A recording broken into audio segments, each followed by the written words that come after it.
Insiden peretasan yang menimpa Bybit, salah satu exchange kripto terbesar di dunia, menjadi sorotan besar dalam komunitas blockchain dan kripto.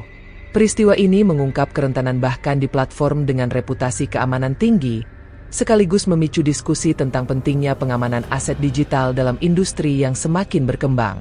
Awal mula insiden ini terdeteksi ketika analis on-chain ternama, ZachXBT, melaporkan adanya aliran keluar Ether, ETH, dalam jumlah besar dari wallet Bybit. Total nilai dana yang dicuri mencapai 1,46 miliar US$ atau setara 23,8 triliun rupiah, menjadikannya salah satu peretasan terbesar dalam sejarah kripto. ZachXBT juga menyebut bahwa pelaku menggunakan teknik canggih untuk memanipulasi smart contract pada cold wallet ETH milik Bybit, yang seharusnya menjadi lapisan keamanan paling kuat. Dalam analisis lebih lanjut, ditemukan bahwa dana yang dicuri melibatkan token METH dan STETH, yang kemudian dikonversi kembali menjadi ETH melalui exchange terdesentralisasi, DEX.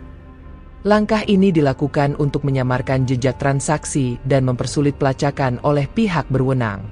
Data dari Arham Intelligence menunjukkan bahwa pelaku telah memindahkan sekitar 400.000 ETH senilai 1 miliar US$ ke berbagai address wallet baru, kemungkinan sebagai upaya untuk memecah dana dan menghindari deteksi.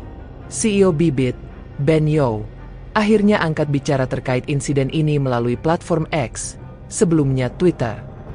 Dalam pernyataannya, Yao mengonfirmasi bahwa peretas berhasil mengambil alih kendali atas cold wallet ETH milik Bybit.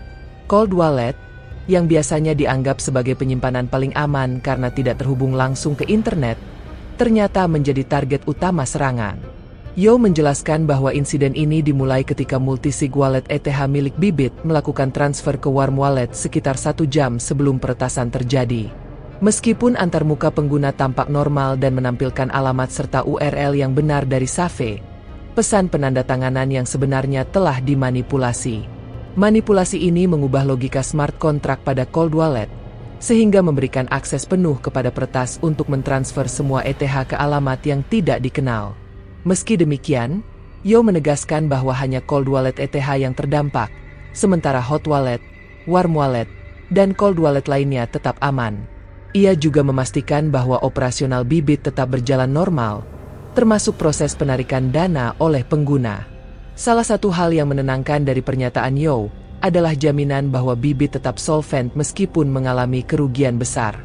Ia menegaskan bahwa semua aset pengguna tetap didukung satu-satu, artinya dana klien tidak akan terpengaruh oleh insiden ini. Bybit juga memiliki cadangan finansial yang cukup untuk menutupi kerugian tersebut jika dana yang dicuri tidak dapat dipulihkan. Namun, insiden ini tetap meninggalkan pertanyaan besar tentang bagaimana peretas bisa menembus sistem keamanan cold wallet yang seharusnya sangat sulit ditembus. Manipulasi smart contract melalui antarmuka pengguna yang tampak normal menunjukkan bahwa serangan ini bukan hanya soal kelemahan teknis, tetapi juga melibatkan rekayasa sosial atau eksploitasi celah manusia. Peretasan ini menjadi pengingat keras bagi seluruh pemain di industri kripto tentang pentingnya keamanan siber. Meskipun teknologi blockchain dirancang untuk menjadi transparan dan aman, celah keamanan seringkali berasal dari faktor manusia atau integrasi dengan sistem lain seperti smart contract. Insiden ini juga menyoroti perlunya standar keamanan yang lebih ketat, terutama untuk cold wallet yang dianggap sebagai benteng terakhir dalam penyimpanan aset digital. Selain itu, insiden ini dapat memengaruhi kepercayaan publik terhadap exchange kripto secara umum. Pengguna mungkin mulai mempertimbangkan untuk menyimpan aset mereka di wallet pribadi yang sepenuhnya dikendalikan sendiri, meskipun opsi ini juga memiliki risiko tersendiri.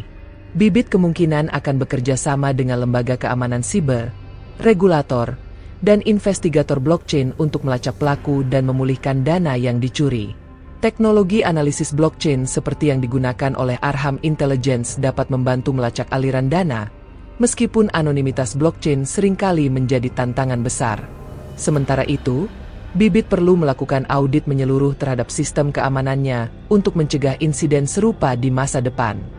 Mereka juga harus meningkatkan edukasi kepada tim internal tentang potensi ancaman rekayasa sosial dan manipulasi smart contract. Peretasan terhadap Bybit menunjukkan bahwa tidak ada sistem yang benar-benar kebal terhadap serangan, bahkan yang dianggap paling aman sekalipun. Namun, respons cepat dan transparan dari Bybit, serta jaminan keamanan aset pengguna, dapat membantu memulihkan kepercayaan pasar. Insiden ini juga menjadi pelajaran berharga bagi seluruh industri kripto untuk terus meningkatkan standar keamanan dan memperkuat perlindungan terhadap ancaman yang semakin canggih.